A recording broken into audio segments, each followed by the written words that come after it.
بسم الله الرحمن الرحيم. اللهم ارفع البلاء عن الحرمين الشريفين عاجلا غير آجل، ولا تحرمنا الطواف بكعبته ولا الصلاة في روضة نبيه.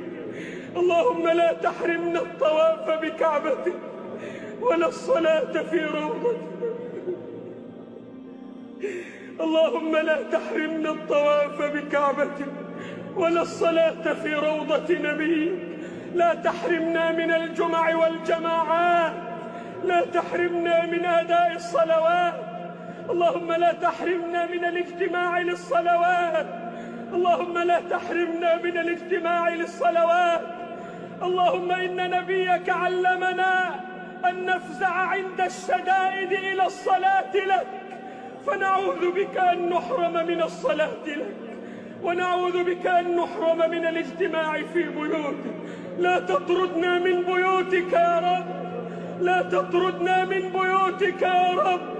اللهم إنا أنخنا مطايانا ببابك ووقفنا متضرعين في رحابك، فلا تطردنا عن جنابك.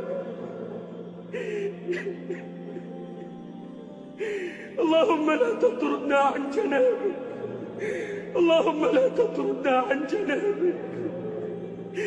اللهم اجعل هذا الوباء تذكيرا للعصاة والمذنبين، واجعله ردعا للظالمين والمتجبرين، واجعله حسرة على الكافرين والمنافقين.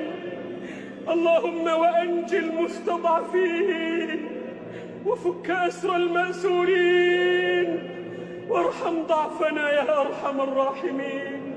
اللهم ارحمنا فإنك بنا راحم، ولا تعذبنا فأنت علينا قادر، والطف بنا فيما جرت به المقادير، إنك على كل شيء قدير.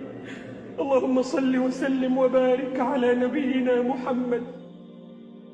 मज़ीद अच्छी वीडियोस के लिए आप रेड बटन को प्रेस करें और हमारे चैनल को सब्सक्राइब करें।